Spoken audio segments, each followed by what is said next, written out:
Hi guys, this is Sokhi and you're watching Sokhi Tech. OnePlus, the brand which comes to our mind when we think about flagship specs at budget pricing. OnePlus have always created a niche market of its own in the tech space. It's a small company that started only few years back and is already competing with some big brands. Earlier, OnePlus was only known to the tech enthusiasts, but now as they began advertising here in India last year, it's become a well-known brand. I first got the OnePlus 3 last year, then switched to the 3T and now have upgraded to the 5. I have been very impressed with all the OnePlus devices that I have used till date. They are fast, feel premium and offer great value. Anyways, let's see what kind of value we get this time as the prices have gone up quite considerably high. I've got the 128GB storage and 8GB RAM version of the device and my review is solely based on this version. Firstly, I would like to talk about the design of the phone. Let's begin the front first. From the front, it is unchanged from last two generations, the 3 and the 3T. If you keep all of them together facing upward, you cannot differentiate between them. Nothing is new here. Looking at the back, it's a straight copy of a few devices that are already in the market. The design, though great, but doesn't excite as it's a lookalike of a few devices. OnePlus should have gone for a different design. Although I do like the matte black look of it, but when you look at other devices that look the same, you don't feel so good about it. The build quality is great otherwise. The phone is made up of premium materials and feels great in hand. Another thing that's coming straight from previous generations is the display. The competition is rapidly moving towards the Quad HD displays, but OnePlus are still making use of a Full HD one. Though in my opinion this is not a bad thing as the display is sharp enough and the colors are quite popping. You will not notice the low resolution until you compare it with other Quad HD displays in the market. Benefits of using a Full HD unit instead of a Quad HD one are better battery life and smoother performance. The phone is a beast. It definitely is the fastest Android phone I have used till date. The previous generations were all great performers and so is this one. I know OnePlus have cheated in performance benchmarks, but they are not important to me and shouldn't be to you as well. There is a great difference between how a phone performs and what its benchmarks are.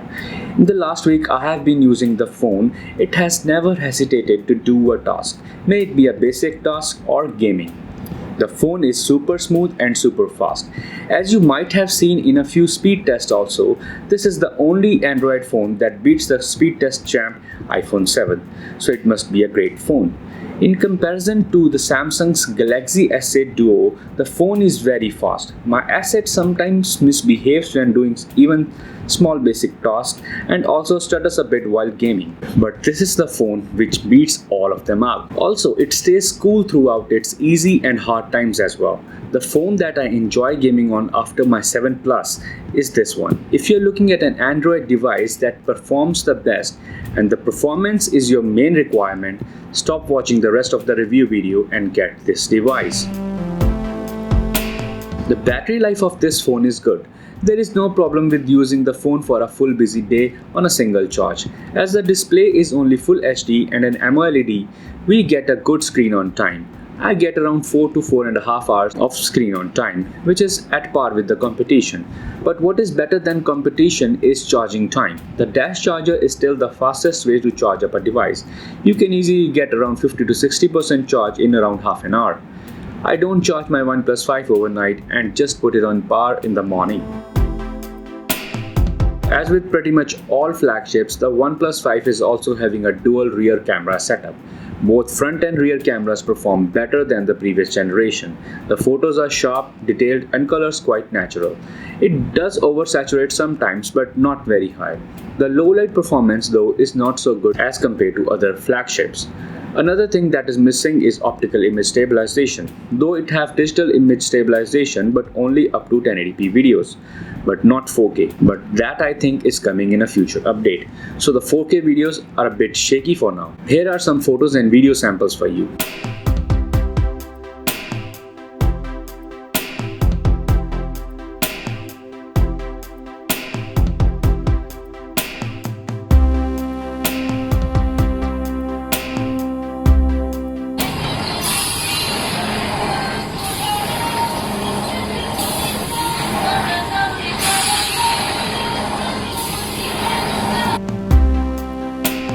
Another great feature of the phone that was also available on the previous generations is the profile switcher. It's a button on the left that lets you switch between profiles like silent, do not disturb without turning on the phone. It's a great and very useful feature. A negative of the phone is no water resistance. Right now about all flagship devices have some kind of water and dust resistant capabilities, but this phone does not have any certified IP rating. So keep it strictly out of water. Another positive part of the phone is its software. It's stock Android with some very nice customization options added. You can customize about every option of this phone as per your requirement. Like if you don't want to use physical touchback and recent keys, you can simply switch on to on-screen buttons. There are some handy gesture support as well. Another great feature of the phone is super fast fingerprint scanner.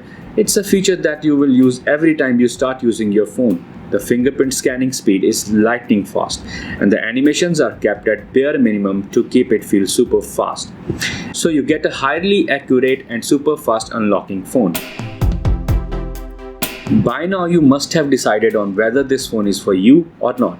I would like to recommend that if you are looking to buy an Android device around this price range, you should not think twice. This is the best performing Android device and will surely beat devices that are more expensive than this. But if you have a higher budget like 50,000-60,000 rupees, you should look elsewhere, as there are other high-end smartphones that offer way better hardware in terms of displays, even offer water and dust resistance, and also look a lot better. For example, the Samsung Galaxy S8 Duo. That's all I have to say about this device for now. Thank you for your time. Bye bye.